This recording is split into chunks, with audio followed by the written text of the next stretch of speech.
Hello and welcome to scrapbookingstation.com. In this video I'm doing variations of the first couple projects, and so these are some techniques that regardless of what stamp set you use or what color ink, you can try it on your own card making. So I'm going to put the camera over my shoulder and we'll get started. To start with this first variation, we're going to take the design that came from project 1. So I've got the singular duck basically, and now all I've done is I've stamped first off underneath here this duck, and then I second stamped it and trimmed it, and this is just computer paper, and that is going to be my mask. Now I'm going to take my dauber and my Aero Espresso ink, and I'm going to start right about there, and I'm going to hold this down, grab some ink, and now all I'm going to do is come across. Okay, you can always go back later and change things up and darken it a little bit. I'll pull off a lot more ink this time onto my dauber.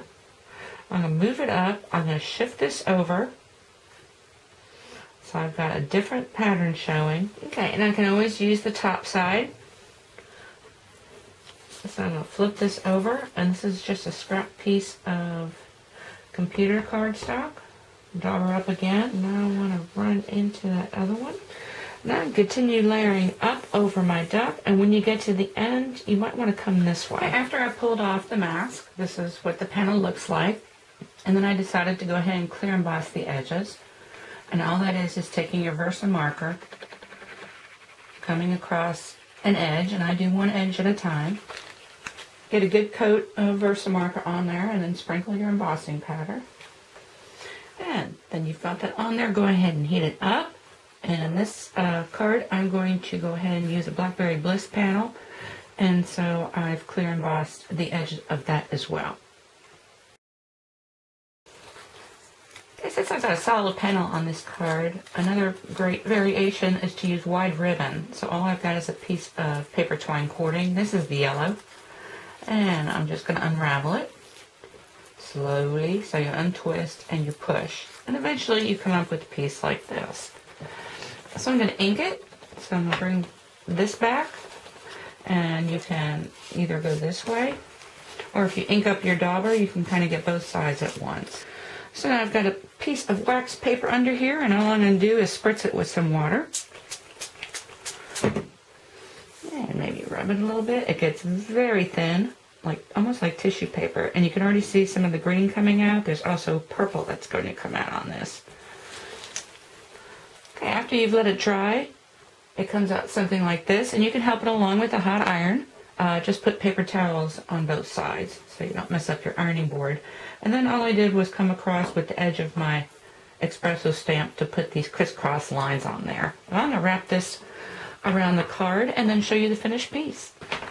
Okay, and here's the finished card, and on the inside I just used the same template to go around the edges.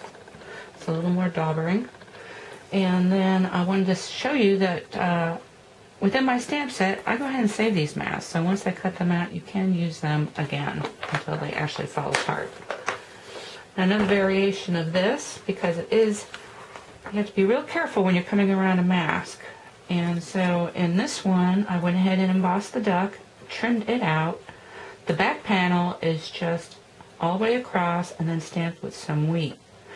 And this is actually the template I used to create those waves in the background. And I think wide ribbon is a great panel alternative. And this is the crumb cake tool from Stampin' Up. And it's on sale, and I have a lot of it because this is great for cards and scrapbooks. Now this is Easel. And so all I've done is put a little panel so you can write your salutation, and it'll pop up like this. Okay, that's 2. I did dauber one more thing, and it looks totally different. This is from Project 1B, so this was the original card. And all I've done is cut it into strips, because once you come across with this dauber, you've got some nice horizontal that brings your eye all the way across. Otherwise, it probably just look like a hodgepodge. So these are 1/4-inch strips of Early Espresso, and the way I've got those sticking up here is I use 2 layers of cardstock. And I just make a big 2-layer batch and then trimmed them to 1/8. So that is behind each of these strips, ripped off the edges, and then in between them went ahead and cut my focal image and then stuck those down. Now here I wove through some of my jute, and then I've got more of that chocolate paper twine. So I've got the bow there. You really can't see the ribbon, but when I open it up,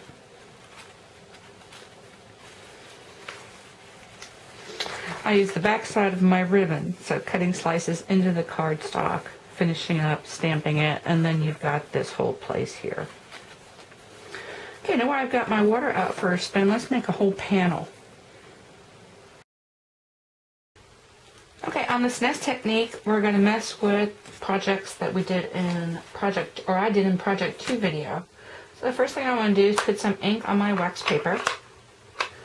Once you've got ink on there, you want to spritz it again. And the more water you put, the more your color is going to separate. And again, early espresso, I'm going to see greens and purples. Then you want to take your panel. This is a 4x4 piece of Whisper White.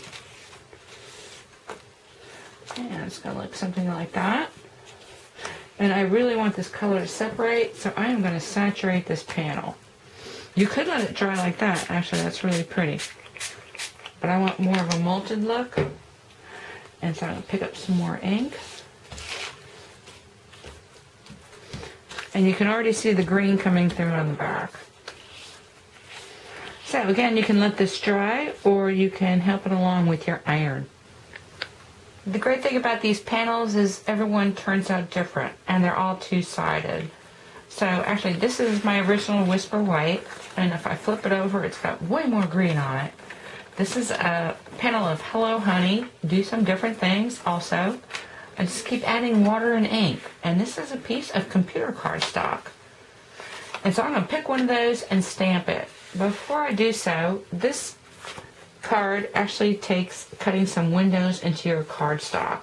You may not want to do that. Part of the problem is you have a cheapo paper trimmer. And I actually just put a toolkit at my Etsy shop for the basic essentials. But now we're going to frame a piece using strips, because I'm into strips right now. So I prepared a piece of 3.5 inch. This is just computer cardstock, so it's a piece of scrap.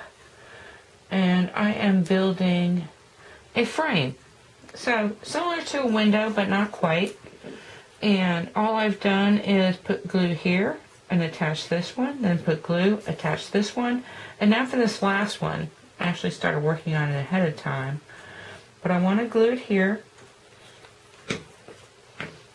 And then come across the very bottom. And I cut these strips longer than they needed to be, because I'm going to trim them out how I want to. And then on this last corner, I'm going to flip these over. And so I've got one on top of the other, on top of the other, going around. Okay, to finish off the front, I went ahead and trimmed just a little bit catty-corner the edges of my top frame, and then created another strip frame on the bottom in the pattern paper. And so that all gets put onto the card front. In this case, I'm doing another swing. So I've got my strip on dimensionals. Of course, I have another strip here that you can see from the outside and the inside. And turned out like that. Then I took my Hello Honey panel, made another variation.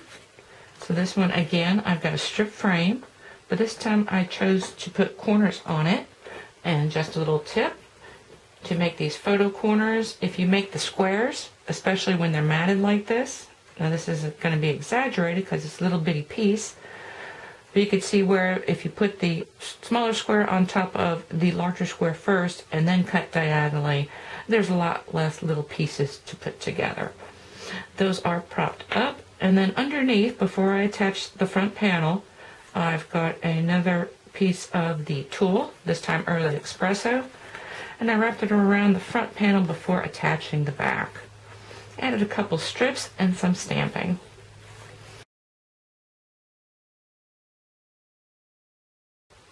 And that's finishing up my Wetlands series of videos. So I think there's a lucky number 13 card designs and techniques. There isn't that much pattern paper or cardstock, which you can always replace that.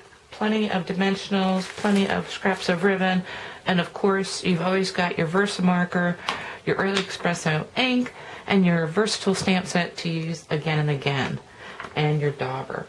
Of course, all these little scraps, you can make little tags and photo corners and piecing together cards. So whether you get the kit or you're just watching to use in your own card making, thank you for watching.